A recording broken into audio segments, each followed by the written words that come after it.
Estamos en los estudios virtuales de Radiográfica FM 89.3 de Buenos Aires y tenemos el tremendo gusto de tener un ciclo de pensar el campo en el Río de la Plata con Ernesto Agassi. Pero, ¿quién es Ernesto Agassi? Andrés Correa, quizás vos nos hagas un perfil de quién es nuestro entrevistado, nuestro columnista. Ahí está, Ernesto es un luchador social, sí, militante.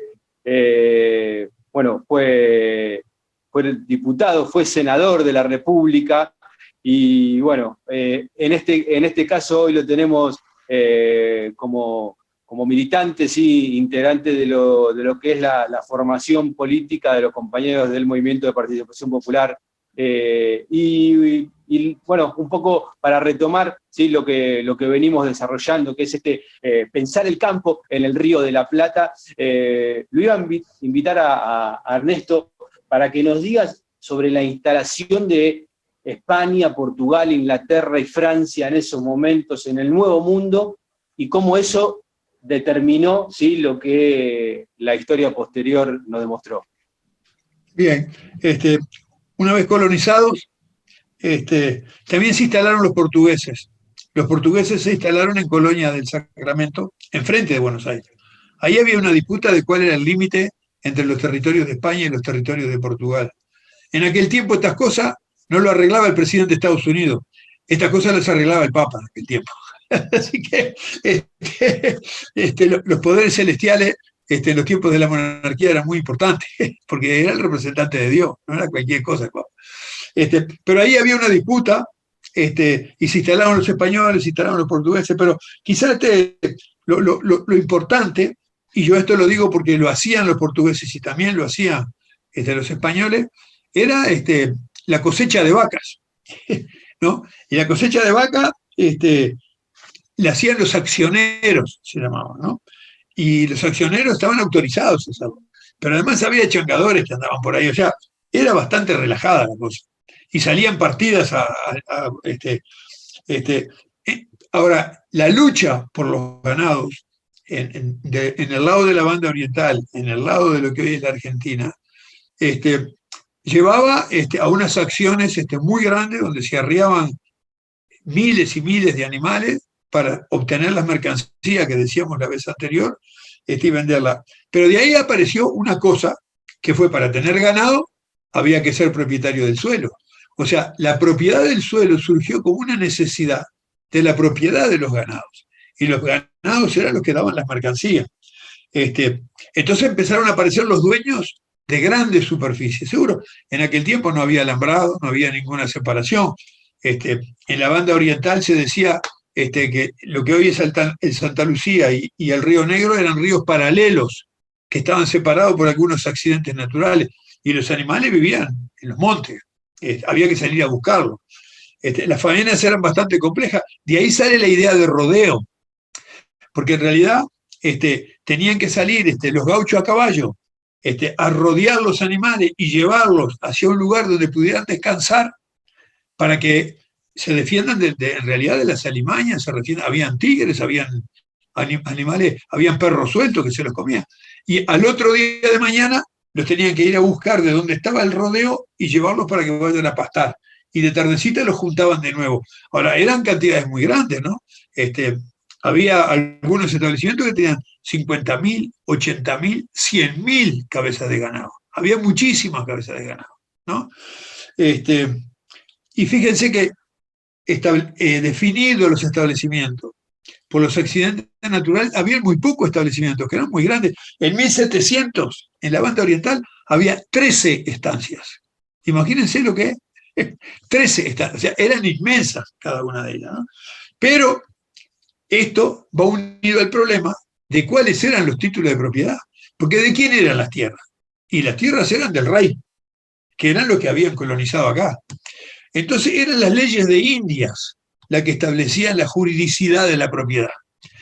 La propiedad se asignaba para su uso, pero no se asignaba a la propiedad en sí misma. La propiedad en sí misma seguía siendo del rey para cuando el rey lo necesitara. Ustedes saben que estas cosas que parece que sucedieron hace tanto han sido motivo de algunos litigios jurídicos hace pocos años.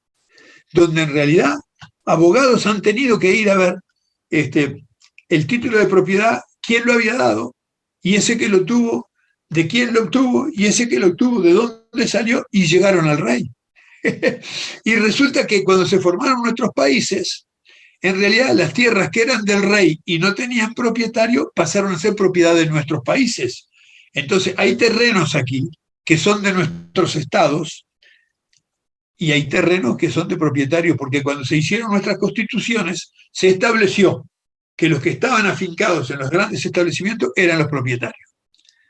Imagínense todos los líos jurídicos, porque estas cosas llegan hasta nuestros días. Ya empezamos a arrimarnos desde la colonia a los problemas que tenemos que ver. O sea, hoy tenemos problemas que vienen de los orígenes. Sí, y te quería preguntar, lo que era del rey entonces, eso se trasladó a propiedades privadas, y lo que no era del rey quedó en los estados. O sea, en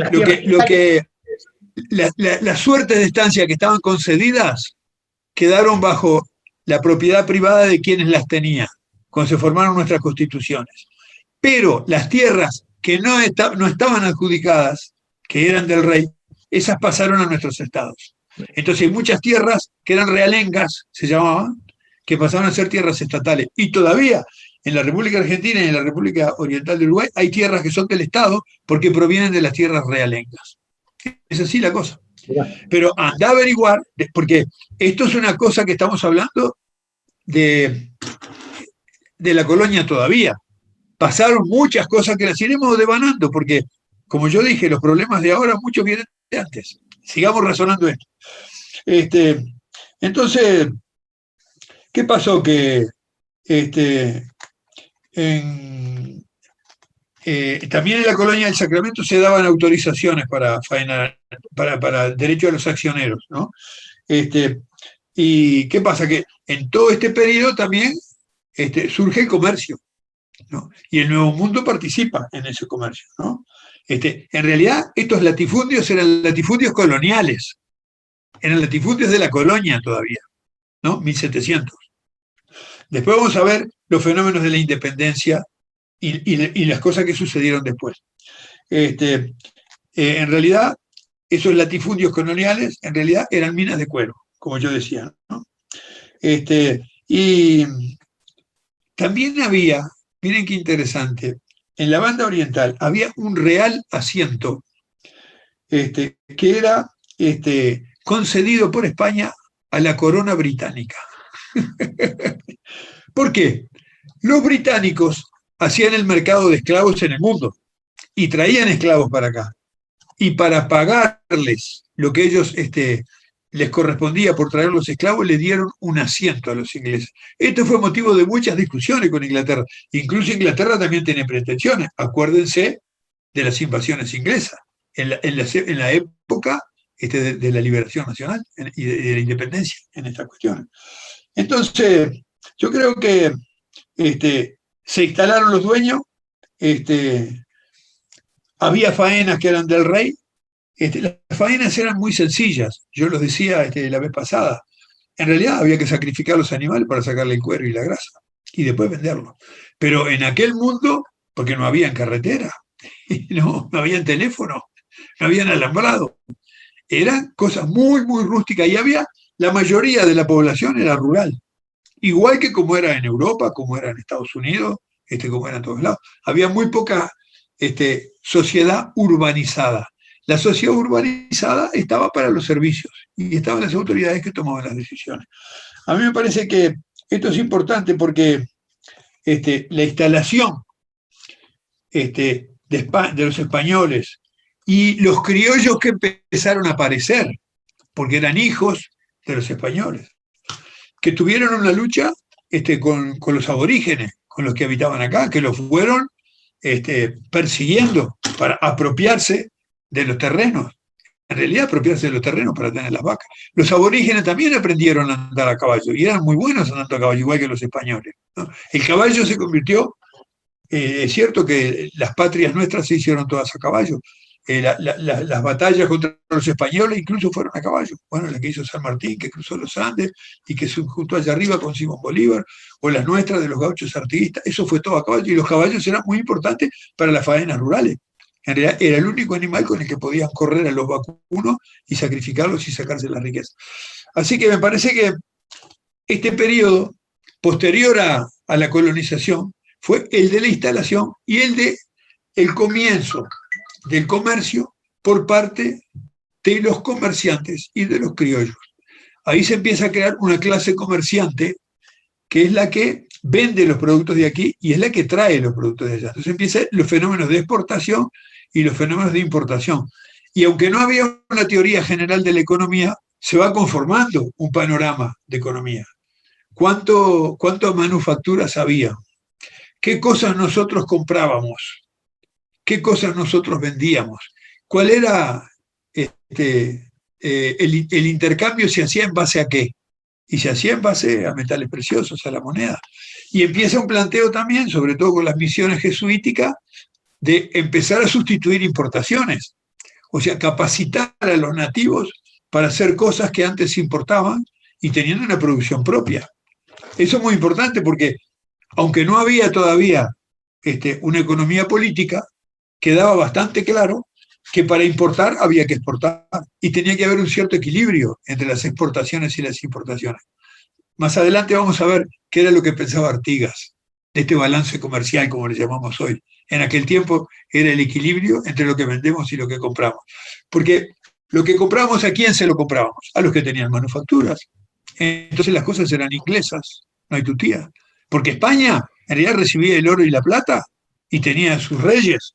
Y en realidad lo que hizo España fue un intermediario entre el mundo y los ingleses. Los que estaban organizando la industria, los que estaban sistematizando la producción, los que estaban empezando a usar la energía a vapor y crearon las fábricas y las concentraciones de obreros y la concentración urbana, fueron los ingleses, que hicieron cosas muy importantes en esta época, que es lo que vamos a ver en el capítulo próximo, cuando analicemos esto que venimos estudiando acá, la colonia, los criollos, el comercio, las manufacturas, cómo se dio en otras colonias que no fueron colonizadas por los españoles, que fueron colonizadas en realidad por los británicos, por los irlandeses, por la gente del Reino Unido. Eso lo vamos a ver en la próxima charla, porque me parece que algunas cosas que nos caracterizan hoy no son iguales en otros lugares. Vamos a ver qué pasó en Estados Unidos, vamos a ver qué pasó en Nueva Zelanda, vamos a ver qué pasó en Australia, que todas fueron colonias al mismo tiempo que nosotros. Creo que estas cosas son buenas para pensar sobre nosotros mismos, ver qué es lo que ha sucedido en otras partes del mundo. Con esto yo lo dejaría, me parece que ya es bastante, como para reflexionar, antes de seguir la próxima charla con otros temas, con los cuales seguiremos nosotros pensando en la Tierra. Muchas gracias. Chao.